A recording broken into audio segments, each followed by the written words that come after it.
Hello friends, आप सभी का स्वागत है एक और नए मज़ेदार वीडियो में, जिसमें आप देखेंगे कि कल मार्केट में सेबी ने एक कंसल्टेंट पेपर जारी किया है, जिसके अंदर फ्यूचर ऑप्शन के अंदर बहुत बड़े नए नए बदलाव देखने को मिल रहे हैं। तो आप देख पाएंगे कुछ समय पहले ही सेबी ने, करीबन 5-6 महीने पहले ही सेबी ने फ्यूचर ऑप्शन के अंदर बहुत सारे बदलाव किए थे, जिसके अंदर निफ्टी के अंदर जो एक्सपायरी वीकली एक्सपायरी थी उसको मंथली एक्सपायरी कर दिया था। जो लॉट साइज थी उसको बढ़ाकर भी बहुत बड़ी लॉट साइज कर दी थी। निफ्टी के अंदर जो 25 का लॉट साइज था उसको 75 कर दिया था। बैंक निफ्टी के अंदर 30 का लॉट साइज हो गया था। मिड कैप के अंदर 120 लॉट साइड हो गया। सेंसेक्स के अंदर 20 रुपये का लॉट साइज हो गया था पर लॉट पे।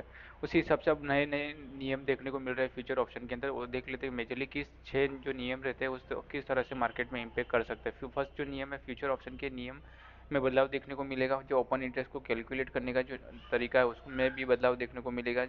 MWPL बेन स्टॉक रहते हैं, स्टॉक बेन में चले जाते हैं। आपने सुना होगा कि कोई स्टॉक पर्टिकुलर स्टॉक बेन में चला जाता है, उसके अंदर मार्केट के अंदर कैश मार्केट से लिंक किया जाएगा, जिससे क्या कि जो लिक्विडिटी और जो मैनिपुलेशन होता है जो बेंच स्टॉक में चले जाता है उसमें अंदर वो लिक्विडिटी कम देखने को मिलेगी और जो रिस्क रहता है वो भी कम हो जाएगा। दूसरा जो मेजरली जो पॉइंट है वो है एलिजिबल इंडेक्स को ही डेरिवेटिव में काम करने को अनुमति मिलेगी।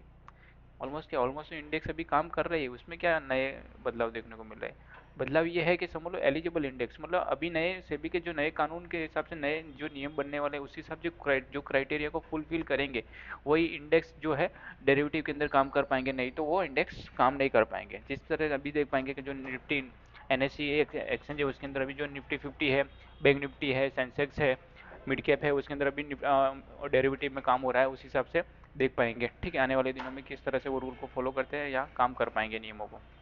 ठीक है, जो 5 मेजरली पॉइंट है, जो इंडेक्स के अंदर जो स्टॉक की लिमिट रहती है मेजरली सब लोगों को इंडेक्स बनता है उसके अंदर बताया जाएगा कि मिनिमम इतने स्टॉक होने ही चाहिए तो ही इंडेक्स बन सकता है, उसी अंदर लिमिट भी बताई जाएगी।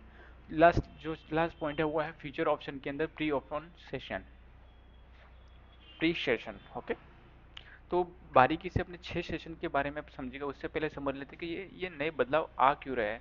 कहने का मतलब ये है कि बदलाव का कारण मेजरली आप समझ पाए रिटेल इन्वेस्टर रिटेल ट्रेडर ही है, क्योंकि आप देख पाएंगे जो सेबी का जो पहले कुछ समय पहले आपने बताया देखा होगा कि बताया कि सेबी ने कि 10 में से 9 ट्रेडर लॉस कर रहे थे। तो उस हिसाब से ये नए नए नए बदलाव नए नए सर्कुलर आ रहे हैं जिस हिसाब से कि जो फ्यूचर रिटेल जो रिटेल इन्वेस्टर है उनको ऑप्शन ट्रेडिंग से दूर रखा जाए। जिस हिसाब से मतलब बहुत नए नए बदलाव देखने को मिल रहा है, जिससे क्या है कि मार्केट के अंदर जो वॉल्यूम था वॉल्यूम भी कम हो गया है ऑप्शन के अंदर। और उस हिसाब से क्या जो रिटेल इन्वेस्टर है उनको लॉस ना हो, उस हिसाब से नए नए नियम देखने को मिल रहे हैं। मेजरली यही कारण मुझे तो यही लग रहा है। ठीक है, अब देख लेते हैं बारीकी से जो मेजरली पॉइंट है उसके अंदर क्या देखने को मिल रहा है बदलाव। ओके, ओपन इंटरेस्ट कैलकुलेट करने का जो तरीका था उसके अंदर बदलाव क्या है। जो नॉमिनल पहले जो नॉमिनल जिस तरह से ओपन इंटरेस्ट किया जाता वो था ओपन इंटरेस्ट को कैलकुलेट करने का। तो उसमें क्या होता था समझ लो कोई स्टॉक है या कुछ भी इंडेक्स रहता है उसके अंदर एक बाई साइड की पोजीशन ओपन पोजीशन रहती है और एक सेल साइड की ओपन पोजीशन रहती है। कहने का मतलब ओपन इंटरेस्ट का मतलब ये होता है ओपन इंटरेस्ट, ओपन मतलब ओपन पोजीशन, इंटरेस्ट मतलब दोनों को मिला के जो पोजीशन बनती है उसको ओपन इंटरेस्ट कहा जाता है। मतलब बाई साइड की ओपन पोजीशन सेल साइड की ओपन पोजीशन। ओके, दोनों को मिलाएंगे तो एक जो वन पोजीशन बनती है उनको ओपन इंटरेस्ट कहा जाता था। अब उसको चेंजेस करने के बाद में अब नया जो है वो बोल रहा है कि डेल्टा बेस्ड मेथड के इस्तेमाल करने का प्रस्ताव लेके आए। डेल्टा बेस्ड मेथड क्या होता है उसमें भी देख लेते हैं। जैसे स्टॉक के अंदर तो वो ओपन इंटरेस्ट से काम करते थे, लेकिन फ्यूचर ऑप्शन के अंदर वो मेथड यूज नहीं हो पा रही थी, क्योंकि सब लोग ऑप्शन चेन में सब लोग आप ऑप्शन में काम करते थे। तो निफ्टी 50 पकड़ लेते, निफ्टी 50 के अंदर आप ऑप्शन चेन देखेंगे तो समझो निफ्टी 22,500 चल रही है, उसके अंदर 22,500 की स्ट्राइक प्राइस रहेगी।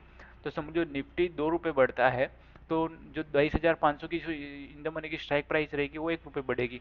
तो क्यों 1 रुपये बढ़ेगी डेल्टा के हिसाब से, क्योंकि डेल्टा डेल्टा रहता एक है लेकिन इन द मनी पर जो डेल्टा की प्राइस रहती है 0.50 रहेगी। तो वो आप समझ पाएंगे, जिस तरह से आप समझ पाएंगे कि जो इन द मनी की प्राइस 1 रुपये रहेगी तो उस हिसाब से 2 रुपये निफ्टी फिरेगा। तो इन द मनी का स्टॉक रहता है, इन द मनी की स्क्रिप रहेगी वो 1 रुपये बढ़ेगा। तो उस हिसाब से क्या है जो ऑप्शन के अंदर और फ्यूचर के अंदर जो ट्रेडिंग होती है जो उसका ओवाई जो कैलकुलेट करने का तरीका है वो डेल्टा बेस होना चाहिए, जिसके ये सब ऑप्शन ग्रिड से संबंधित है। उससे संबंधित में एक मैं नया अच्छा वीडियो बना के लाऊंगा जिससे कि आप बारीकी से आप समझ पाएंगे। ओके, उस हिसाब से भी समझ पाएंगे ऑप्शन की रिस्क के बारे में। और अपनी ओपन इंटरेस्ट वाला ये समझ गए, उसके बाद में नेक्स्ट देख लेते किस तरह से होने वाला है। ओके, सिंगल स्टॉक और फ्यूचर ऑप्शन में भी ये लागू किया जाएगा। सिंगल सिंगल स्टॉक ऑप्शन में भी काम होता है, फ्यूचर के अंदर भी काम होता है। तो ये स्ट्रेटेजी उसके अंदर लागू की जाएगी, जिससे इससे मेजरली बेनिफिट क्या होने वाला है, तो जिससे कि डेरिवेटिव पोजीशन लिमिट बनेगी, तो जिसमें दुरुपयोग होता है, समझिए कि आप लिक्विडिटी रहता है, जो मैनिपुलेशन होता है, तो जिससे भी ये ऑप्शन ट्रेडिंग के अंदर जो ऑलमोस्ट आप देख पाएंगे स्टॉक बेन में चले जाते हैं। ठीक है, कोई किसी के अंदर लिक्विडिटी ज़्यादा रहती है, किसी के अंदर आप देखिए सर्किट लग जाता है, कुछ होता है। ओके, उस हिसाब से पोजीशन रहती है, जिससे में दुरुपयोग कम, पोजीशन के लिमिट के अंदर दुरुपयोग होना रुक जाएगा। ओके, आगे देख लेते हैं। जो मैनिपुलेशन कम होगा, रिस्क और लिक्विडिटी भी बैलेंस में रहेगी। ओके, ये ऑलमोस्ट आपने अभी मैंने जैसे आपको बताया WPL, MWPL का मतलब market wise position limit. Okay, वो क्या होता है, तो समझ पाएंगे कि जो स्टॉक होते हैं स्टॉक बैन में चले जाते हैं। आपने दिन में सुना होगा, हर हर मार्केट के अंदर आप हर सुनने को देखने को मिलता है कि ये स्टॉक आज बैन में चला गया है, ये स्टॉक बैन से बाहर निकल गया है, इस स्टॉक के अंदर ये हो गया है, ऐसा बैन में सुनाया जाता है। स्टॉक बैन में क्यों जाता है, क्या होता है, तो वो भी मैं बारीकी से समझा देता हूँ। समझो कि एक व्यक्ति के पास 100 रुपये हैं, 100 रुपये की इक्विटी है, उसमें से 75% की इक्विटी प्रमोटर की रहती है, जिसमें कोई ट्रेडिंग नहीं होती उसके। ओके, उसमें कोई ट्रेडिंग नहीं होती है, या आपने पकड़ के चलते कि 100 रुपये उसमें से 80% जो रहती है वो प्रोमोटर की होल्डिंग रहती है, 20% रहती है वो नॉन प्रोमोटर की होल्डिंग रहती है। उसके अंदर डेली बेसिस में ट्रेडिंग इन्वेस्टमेंट जो रहती है वो उसके अंदर होती है।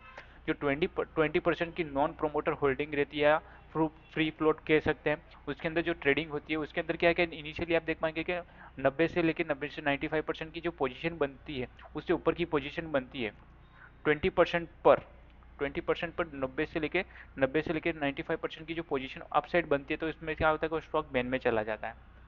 ओके, पर्टिकुलर समझो कि ऐसा कब होता है, समझो कोई बड़ा इन्वेस्टर रहता है, कि बड़ा इन्वेस्टर रहते हैं, उनको लगता है कि पर्टिकुलर किसी उनकी स्टॉक में पोजीशन बनी रहती है, पोजीशन बनने के बाद में उनको लगता है कि मार्केट अब नीचे जाने वाला है, तो वो पोजीशन बनी रहती है, तो उसके अंदर क्या करते हैं, वो पोजीशन ज़्यादा बना लेते हैं। उनको पता है कि ये आपके NSE की साइड से भी आप देख पाएंगे कि इसके अंदर कितनी पोजीशन बनी हुई है, किस हिसाब से बनी हुई है, तो उस हिसाब से भी आप देख पाएंगे, जिससे क्या समझ लो बड़े इन्वेस्टर ये पोजीशन बना लेते हैं, मार्केट नीचे जाने वाला है तो क्या इसके अंदर बड़ी पोजीशन बना लेती है, तो 90% जो अप साइड वो पोजीशन बन जाती है, तो वो स्टॉक बैन में चला जाता है। तो उसके अंदर क्या है कि कोई नई पोजीशन बना नहीं सकते, खाली बेच सकते हैं। ठीक है, तो उस हिसाब से नई पोजीशन नहीं बना सकते, खाली बेच सकते हैं। तो उस हिसाब से देख पाएंगे कि जब मार्केट के अंदर ये ऐसी पोजीशन रहती है, तो क्या है कि मार्केट जब स्टॉक बैन में चला जाता है तो उसके अंदर कोई भी इतना रिएक्ट नहीं होता, तो उस हिसाब से क्या है, उनको जो बड़े इन्वेस्टर रहते हैं उनको ये बेनिफिट मिल जाता है। तो उस हिसाब से कि जो रिस्क और लिक्विडिटी बैलेंस में होगी, उस हिसाब से ये नए बदलाव देखने को मिल रहे हैं। आगे देख लेते हैं। इंडेक्स डेरिवेटिव के नए नियम के अंदर भी ये बताया गया कि जो एलिजिबल इंडेक्स होंगे, इंडेक्स डेरिवेटिव के अंदर भी बहुत नए बदलाव आए हैं। उसके अंदर भी आप देख पाएंगे जो इंडेक्स डेरिवेटिव है, जिसके अंदर डेरिवेटिव के अंदर अभी जो काम हो रहा है, तो अब नए बदलाव आए हैं, जिसके अंदर सेबी ने बहुत नए नए बदलाव लेके आने वाले हैं। जो 17 मार्च को ये जो फीडबैक जाएगा 17 मार्च को, तो बाद में मार्केट में सेबी के अंदर किस तरह से रिएक्ट होगा कि 17 मार्च में बताया जाएगा ये क्या क्या रूल नियम लागू होने वाला है। 17 मार्च को बता दिया जाएगा जब ये फीडबैक जाएगा वापस। ओके, तो सिर्फ एलिजिबल इंडेक्स पर ही डेरिवेटिव को मंजूरी दी जाएगी। ओके, एलिजिबल इंडेक्स मतलब क्या है कि अभी निफ्टी 50 है, बैंक निफ्टी है, ऑलमोस्ट ये सभी इंडेक्स अभी काम कर रही है। तो इसमें क्या कुछ नए बदलाव आए हैं, कि कुछ नए नियम आए हैं। ओके, हाँ ये सही बात है, जब भी तो ये बोल रहे हैं कि एलिजिबल इंडेक्स ही काम कर पाएंगे। तो कहने का मतलब ये है कि जो नए क्राइटेरिया के हिसाब से, नए नियमों के हिसाब से जो रूल को फॉलो करेंगे, वही इंडेक्स ही डेरिवेटिव के अंदर काम कर पाएंगे। ओके, कोई भी होगा, निफ्टी 50, बैंक निफ्टी है। ओके, जो बड़े बड़े इंडेक्स है उसके अंदर ये जो नियम है उनको लागू करेगा, वो मंजूरी की जाएगी। ओके, आगे देख लेते हैं। जो अब इंडेक्स के रिगार्डिंग भी बहुत नए बदलाव देखने को मिलेगा। समझ लो कोई पर्टिकुलर इंडेक्स रहता है, तो उसके अंदर मिनिमम इतने स्टॉक होने चाहिए, तो कितने स्टॉक होने चाहिए, मिनिमम 14 स्टॉक होने ही चाहिए, तो ही वो इंडेक्स बन सकता है। ओके, तो उसके अंदर भी क्राइटेरिया बताया कि क्षमता 14 स्टॉक होता है। उसके अंदर भी क्राइटेरिया बताया कि जो टॉप 3 स्टॉक रहते हैं उसकी संयुक्त वेट 45% से कम हो। मतलब कहने का मतलब जो 14 से 15 स्टॉक रहते हैं एक इंडेक्स के अंदर, उसके अंदर जो टॉप 3 स्टॉक रहते हैं, तो उनका वेटेज 45% से ज़्यादा नहीं होना चाहिए, उससे कम होना चाहिए। कहने का मतलब ये है कि समझ लो कोई इंडेक्स के अंदर कोई इन्वेस्टर, बड़े इन्वेस्टर इन्वेस्टमेंट करते हैं, उनको पता चलता है कि ये 3 स्टॉक के अंदर ही जो इतना 45% की हिस्सेदारी है, तो ये तीनों स्टॉक के अंदर ही बड़ी हिस्सेदारी बना देते, तो क्या वन तरफा उसके अंदर मैनिपुलेशन होने की शक्यता बढ़ जाती है। उस हिसाब से बताया जा रहा है कि 45% से ज़्यादा नहीं होना चाहिए, कम ही होना चाहिए। ठीक है, दूसरा जो मेजरली बड़ा पॉइंट है वो उसमें बताया गया, जो टॉप इंडेक्स का जो टॉप स्टॉक रहता है, और जैसे अभी इंडियन निफ्टी 50 में H D F C Reliance रहते हैं, वैसे उस हिसाब से बताया गया है, जो इंडेक्स का टॉप स्टॉक रहता है उसके अंदर उसका वेटेज 20% से ज़्यादा नहीं होना चाहिए, जिससे कि मैनिपुलेशन ना हो। ओके, कहने का मतलब ये नए नए रूल्स फॉलो करने को बताया गया है।